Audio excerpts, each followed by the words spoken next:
ndataura nyaya yekuti Kudzora Murangariro uchi uyu unotapira.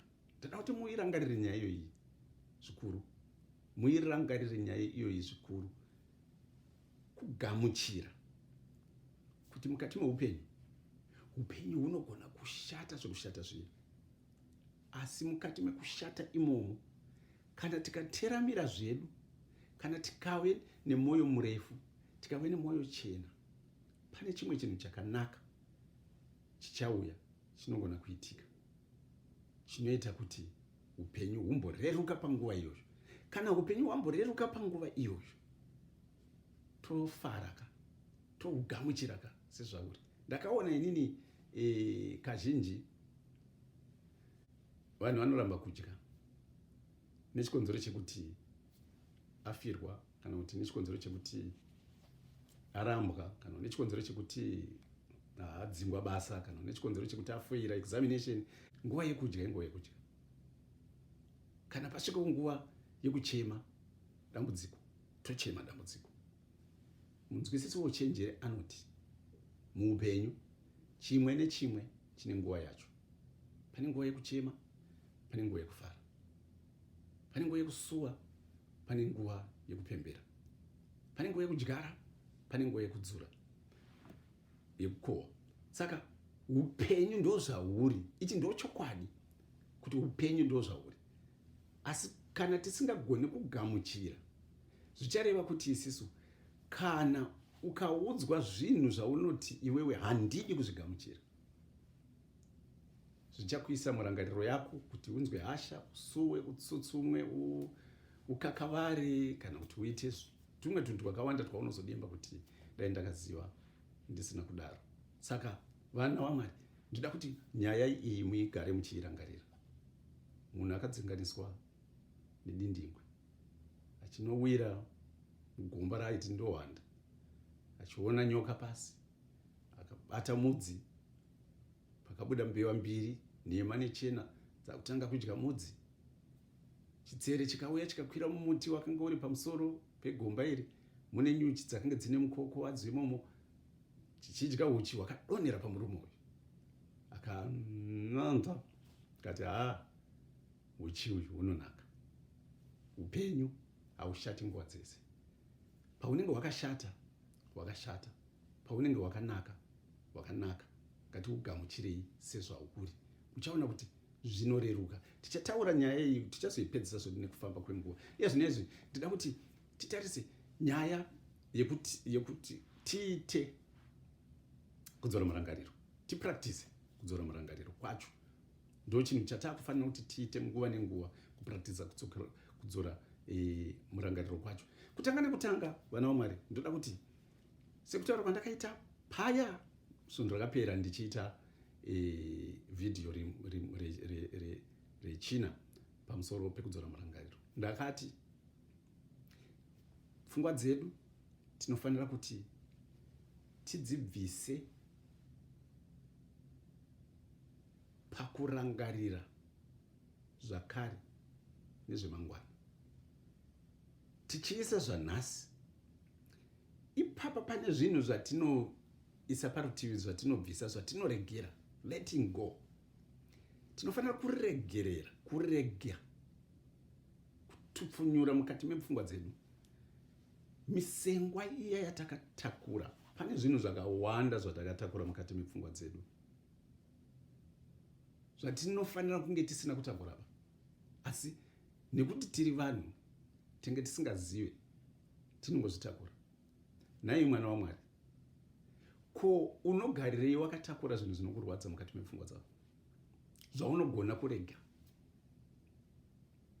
zvaunogona kutupfunura? Unozvichengeterei? Ndinorevei kana ndichiti kutakura zvinhu zvinokurwadza mukati mepfungwa? Ndakaona inini vanhu vakawandisa vandakanzwa, vandakasangana navo, nekuona vamwe vacho kudya pureti imwe chete yesadza ngukura, akachengeta daka rezvaakaitirwa nemunhu akafa. Munhu wacho akafa, asi akachakasungirira chete, achiri kurwadziwa nezvinhu zvaakaitwa nemunhu akafa. Kuzviremedza nezvinhu zvinokurwadza, nekuti chii chauchagona kuita? Hapana, kunze kwekuzvirwadzisa zvinofanira kuregerwa. Ndinoziva kuti kune zvimwe zvinhu zvinoitika mukati meupenyu hwedu zvinorwadza, zvekurwadza zviya zviya, zvakafanana nekuti nekubhinywa, kubatwa chibharo, kumbunyikidzwa. Hongu zvinhu zvinorwadza. Saka kana zvichirwadza, tinozvichengeterei matiri? Hongu muchada kuti ko pfungwa kandoo zvadzinoita, asi ndiri kutaura inini kuti pfungwa ndiwe une kodzero yekuchengeta zvaunoda kuchengeta mupfungwa mako nekuregerera. Saka ukada kuzvichengeta zvinogara zvirimo, ukada kuzviregera zvinoenda kumashure kwepfungwa dzako. Taakuziva kubudikidza nekudzidza kuti mupfungwa dzedu isisu mune nzvimbo dzinochengeterwa zvinhu zvakare, mune nzvimbo dzinochengeterwa zvinhu zvaiko zvino. Saka imweni yenguva tiri vanhu vanoda kuramba tichitora zvakare tichizunza pamberi kuti zvirambe zvichitirangaridza. Mazuva ese uchingomuka chete unofunga kuti mukomana uya akandiramba, mukadzi uya akandiramba, mukomana uya akandinyima chakati, mukadzi uya akanditorera chakati, akandipisa nemafuta. Iwe wakapora kudhara. Ndo chinhu chaunotanga kufunga, zvochikudyira mufaro wako wezuva rese, nekuda kwekuti warangarira zvinhu zvakapfuura. Munhu akakubata chibharo ari mujeri kwemakore nemakore, iwe wakatochinja kwaunogara. Saka chinoita kuti urambe uchiti nhasi ndiri kufunga. Vamwe vanotoita neanonzi anniversary yemusi wawakarwadziswa, kuti nhasi ndiri kurangarira musi wandakarwadziwa, kuita anniversary yezuva rawakarwadziwa, kutozvipa zita, kutozvipa zita rekuti ichi ndo chinhu chichandirangaridza kurwadziwa kwandakaita. Hausati waregera. Saka unoziva here, mwana waMwari, kuti pose paunorangarira akakurwadzisa, pose paunorangarira akakushatirisa, pose paunofunga mufungo yako pane zvinhu zvinokutambudza zvakaitwa, zvakakonzerwa nevanhu nemunhu, uri kutakura munhu iyeyo. Zvakafanana nekumutakura physically. Saka kudzora murangariro kunodzidzisa kuregerera.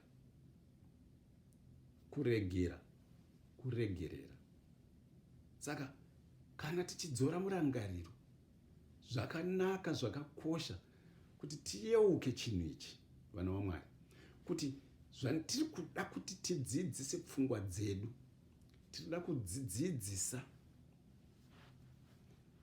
rudo, mutsa nekuregerera. Tinoda kudzidzisa pfungwa dzedu kunzwira tsitsi nekubatsirana zvisina muganhu.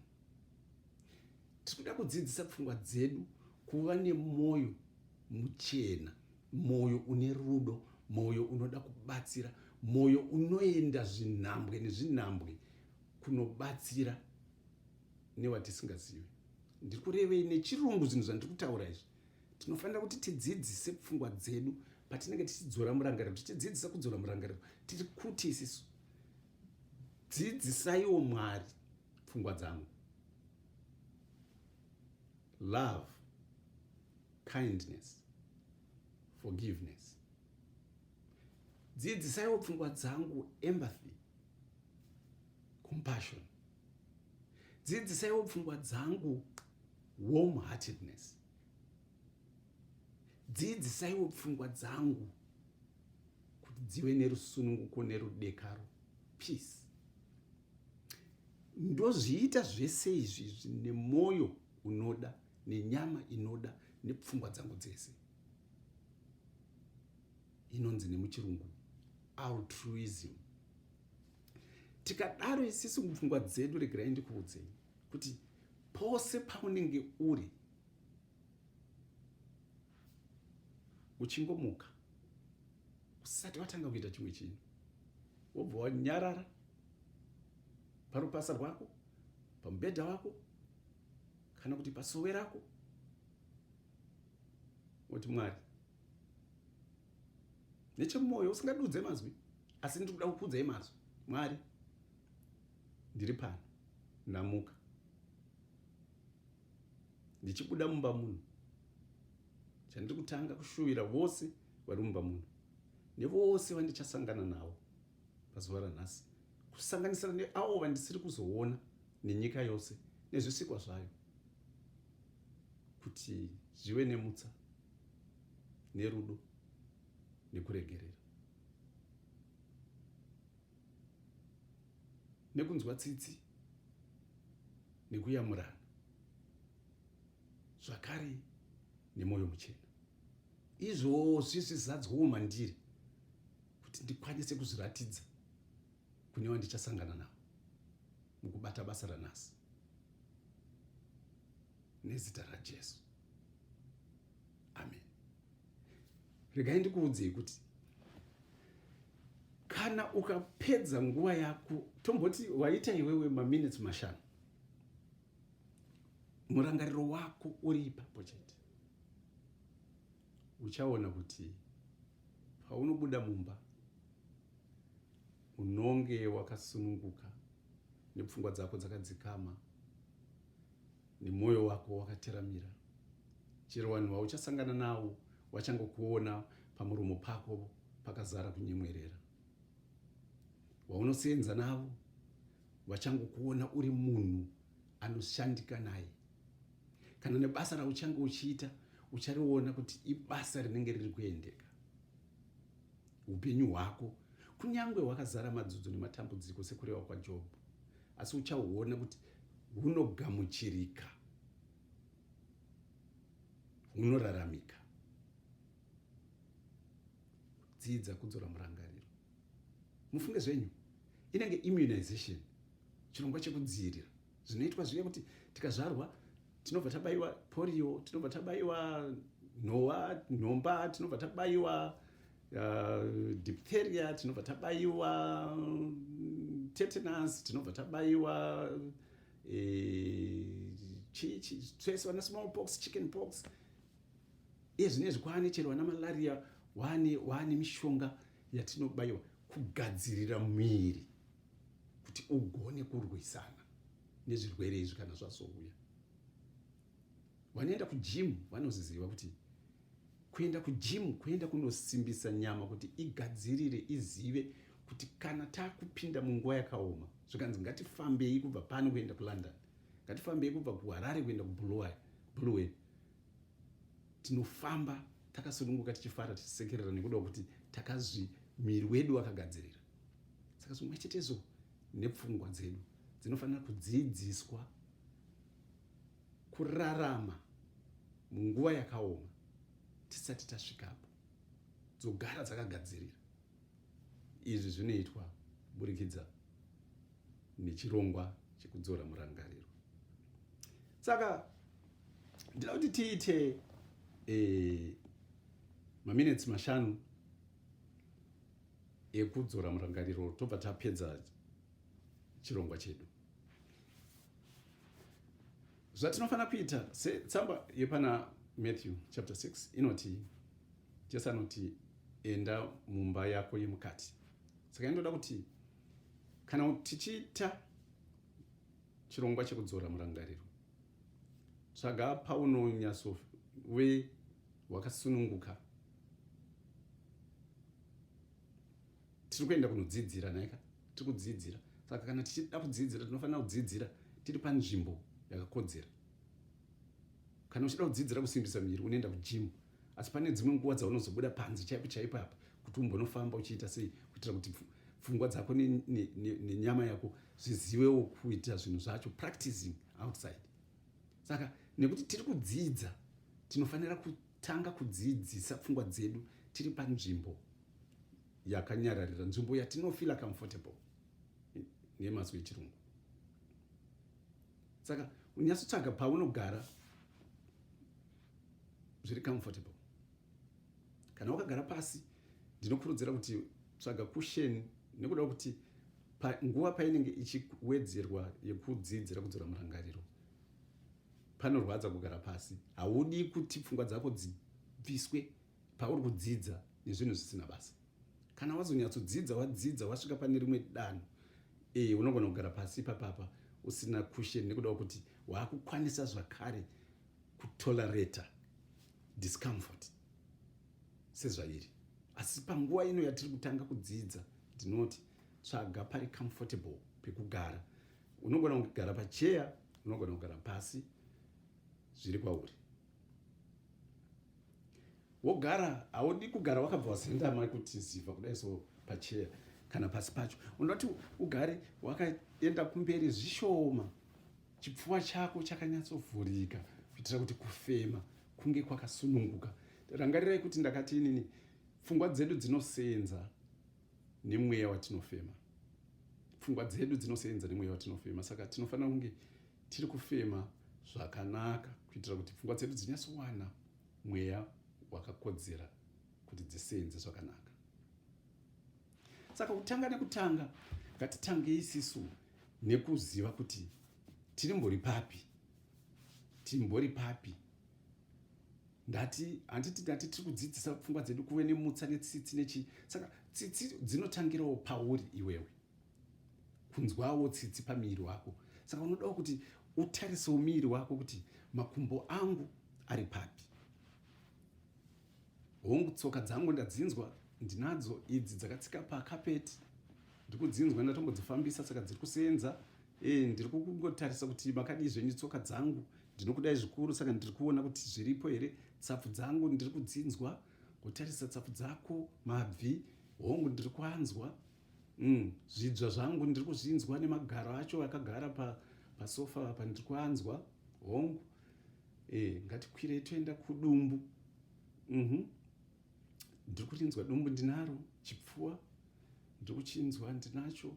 Mapendeketi ndinawo, ndiri kuanzwa. Ngatafambisei zvedu. Chero usina ruoko, chero usina mapendeketi kana chii, iwe unoziva kuti pane nhengo dzemiri dzauinadzo dzaunofanira kugamuchira kuti ndo dzauinadzo. Saka kungodzitiwo ndiri kungokutarisai kuti muri sei, maoko, magokora, zvanza neminwe yacho. Toenda kumutsipa, tutarise hongu, tinawo. Kumeso tinako, muromo, mhuno, maziso, nzewe. Kana uchigona kufambisa nzewe, ndakaona vamwe kuna vamwe vanogona kufambisa nzewe kudzinzwa kuti dziripo. Ndiri kudzinzwa kuti dziripo nekuda kuti ndiri kunzwa izwi rangu richitaura. Saka ndapedza kutarisa miri wangu, hongu, miri wangu ndinawo wese. Ndiri kunzwa pane pamwe pari kuti ngengenu, gumbo rangu inini riri kurwadza. Rane mwedzi unoyo wava mwedzi wechitatu, richindirwadza, rinozvimba. Ndiri kuzvigamuchira kuti ndo zvazviri, handisi kurwisana naro. Ndiri kuita physio iye zvine izvi, ndine mishonga yandiri kunwa, ndiri kupiwa miteu, ndiri kunamatirwa nevanhu vakasiyana siyana. Ndinozvigamuchira izvozvo, ndo zvazviri. Saka ndaritarisa, ndarigutsikana nezvariri panguva ino, nekuti handikwanisi kurisandura. Tabva ipapo, ndoda kuti titarise pfungwa dzedu. Zvakakosha kuti titarise pfungwa dzedu, kuti pfungwa dzedu dziri kupi, dziri kufunga zvii, chii chiri kumboitika mukati mepfungwa dzedu. Toregedza, tozviregerera. Ngatizviregererei pane zvose zviri kutitambudza mukati mepfungwa. Kuti hongu, ndinozviziva kuti pfungwa dzangu pamwe dzimwe nguva dziri kunzwa kurwadziwa nekuda kwezvakaitika nezuro. Aiwa, nhasi tiri panapa patiri kuda kudzidza kudzora murangariro. Uyezve dzinogona kunge dziri kutambudzika nekuda kuti dzine nzara, kunze kwakaomawo kuvanhu vamwe. Ari ndiri kunzwa kuti kuZimbabwe mvura iri kuramba kunaya. Saka mirangariro inoenda, dzora murangariro wako udzoke pano zvemangwana. Hanzi Jesu unotaura wani kuti munozvitambudzikireko muchifunga kuti muchadyei mangwana, muchapfekei, muchaita sei. ucharara pai, Mwari anozviziva. Saka ita Mwari anozviziva. Murangariro wangu ndida kuti ndiudzore panguva ino iyi yatiri kuita kudzora murangariro. Zvese izvozvo ngatizvitarisei zvatiri kunzwa mukati matiri maemotions nemafeelings andiri kutaura pamusoro pezvawaya kuti ungwaziva. Kana kuri kuti wambosangana netumwe tunokugumburisa uchiuya uchizosangana nechirongwa chinechi, ndikuda kuti uti aiwa, uye akugumburisa, ndinokuregerera ufunge zvako nezita raJesu, ndinokuregerera nemweya unoda, ndinokuregerera. Inini ndakasununguka ndinoda kuti pfungwa dzangu dzinge dziri pakungoita kudzora murangariro chete chete. Kana tichinge tapedza kudaro, kureva kuti iye zvinezvi tanyatsozviisa panzvimbo yekuti tichitanga. Ndichange ndichitaura pano neapo nekuda kuti tiri kutanga kudzidza. Saka zvatinochitanga kuita izvinezvi, unogona kuvhara maziso ako kana uchida. Kuvhara maziso kwakanakira kuti unobvisa zvinotora meso, madistractions anouya kubudikidza nekuona. Saka ukavhara maziso ako, unobva wanyatsonzwa zvakanaka. Vamwe ungati ako kana ndiri kuita ndiri kumasowe ndichitya. Kana uri kumasowe uchitya, usavhare maziso ako, asi tinokukurudzira kuti ungodzora maziso ako, wavhare mbijana, wadzore mbijana. Kwaiye unotyeiko kana uchinge uri kusowe? Mwari anewe, mwana waMwari. Usanyanye kuvhunduka zvako, Mwari anenge anewe. Kana uchinge paine chichauya kuzokudya uri kumasowe, ko wadyiwa ka, hatitize kufa kaizvo. Handiti munozviziva kufa hachisicho chinhu chatinotya. Tinototi dai tafa, asi tinoramira kuti tifadze hama neshamwari dzedu, kuti dzisanyanye kurwadziwa nekuchema. Kana nguva yakwana, inenge nguva yakwaniswa. Saka totsinzinya maziso edu. Kana tatsinzinya maziso edu, ndiri kuda kuti tifeme pfungwa dzedu. Ndida kuti tidziise pakufema kwatiri kuita. Ndida kuti tiite isisu kufema katatu, tichifema nemumhuno, toburitsa mweya nemukanwa. Saka tinoti nemumhuno,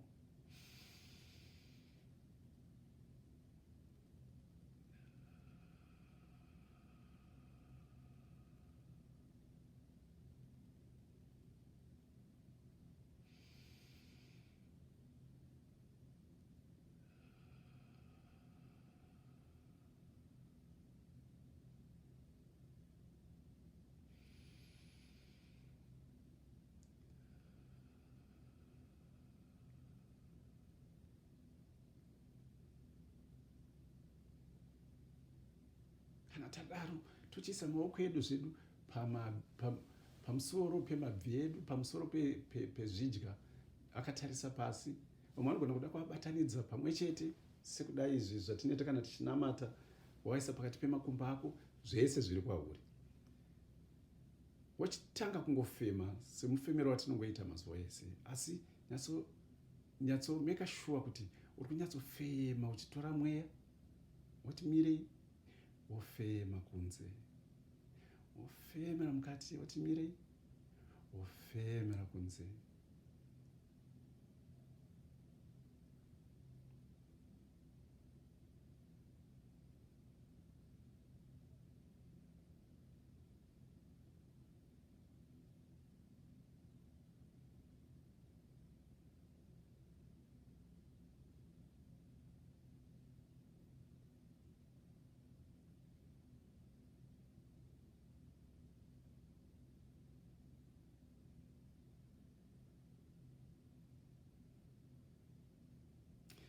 Pfungwa dzako patiri kudai izvizvi dzinogona kutorwa netumwe tunhu twakawanda kuenda kumwe kure kure. Ndinoda kuti uzvirangarire izvozvo kuti ndo zvaitika. Ingozviona kuti pfungwa dzangu dzatorwa, dzaenda kure, dzakubva pakurangarira kufema. Woregedza, wozviregerera nemutsa, wodzidzora pakufema, pakutarisa kufema kwauri kungoita chete.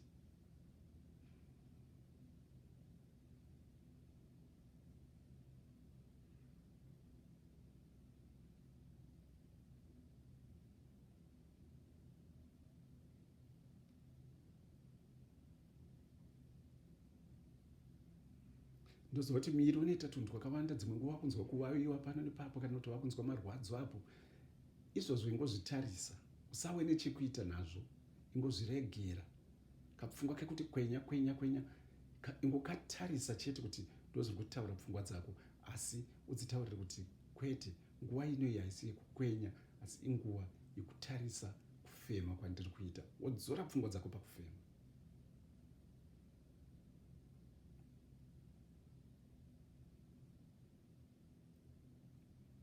Tinoziva kuti pfungwa dzinomhanya ndozvinoita pfungwa. Mukanzwa muchitaurirwa kunzi kana muchiita meditation kana kuti muchinamata kana kuti mindfulness, unofanira kumira kufunga. You must stop thinking. Hakuna munhu akambomisa kufunga. Pfungwa dzinogara dzichingofunga, ndozvinhu zvadzinoita izvozvo, dzakazvarwa dzakadaro. Asi chaunofanira kudzidzidzisa kuregerera, kubatirira pane zvausiri kuita panguva iyoyo.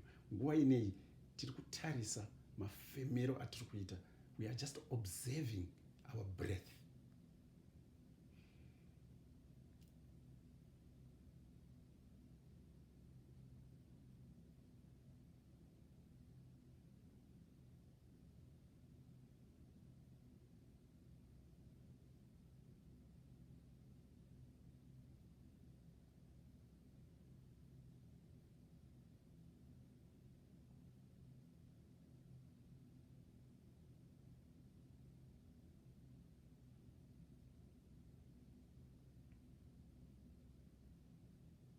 Now, pataakuenda kokupedzisira, ndoda kuti tiverenge patinofemera mukati, count 1, patinofemera kunze, count 2.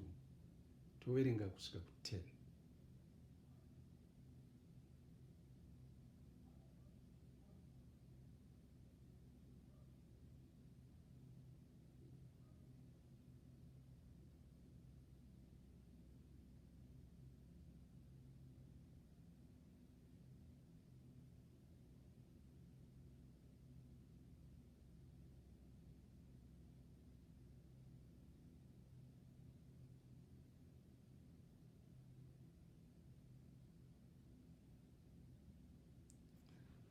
Unokwanisa kuvhura maziso enyu zvenyu,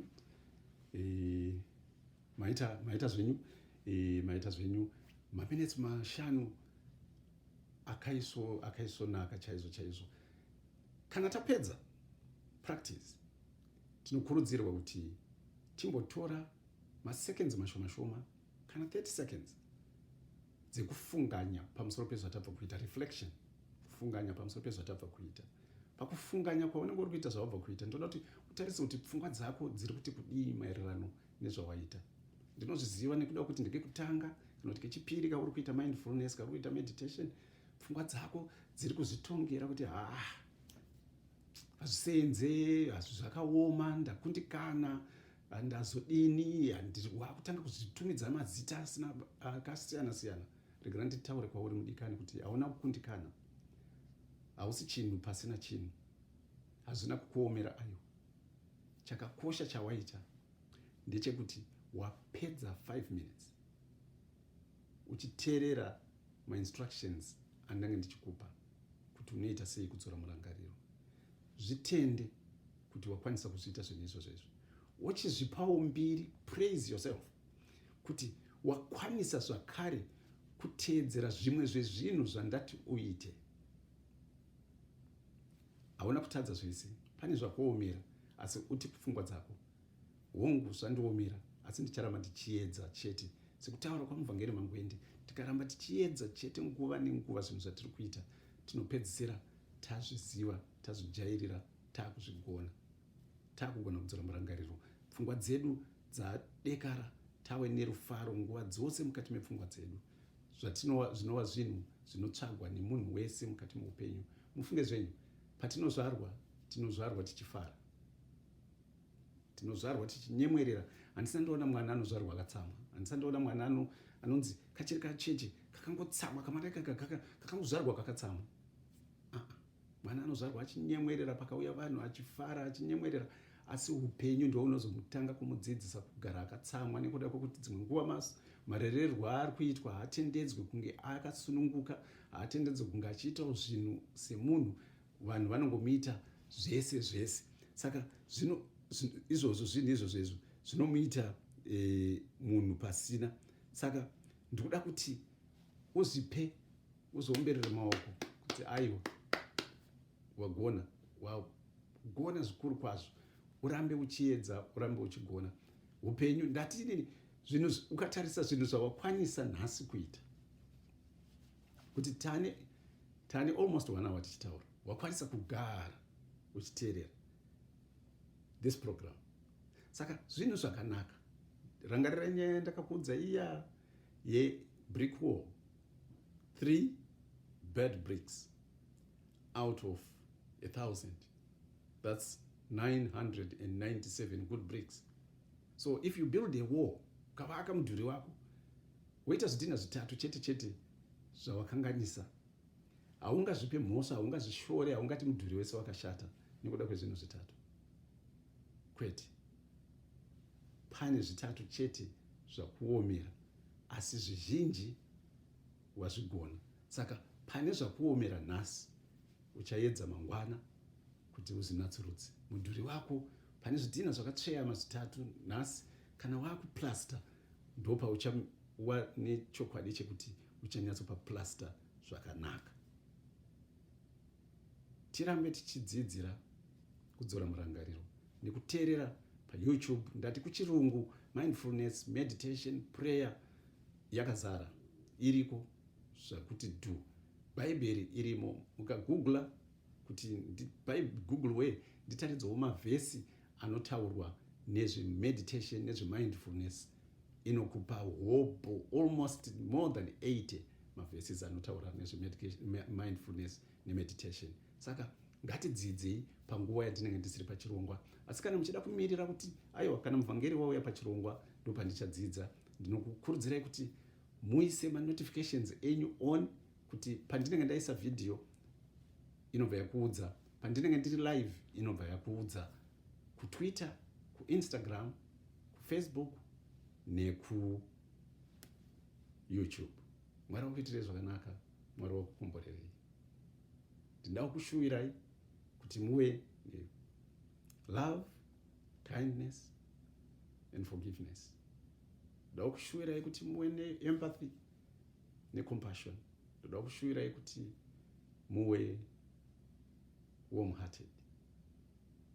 Ndinokushuvirai rugare, nyasha nerudo nekuwirirana nekudyidzana nekubatsirana nemwoyo munyoro. Ndinokushuvirai kuti muwe neupenyu hwakanaka, upenyu hunogamuchira, kuti kunyangwe dindingwe riri padenga, nyoka iri pasapa, mbeva dziri kudya mudzi wandakabatirira, asi uchiwadonhera pamuromo pangu apa, uri kutapira. Muitirwe zvakanaka naKristu. Haleluya.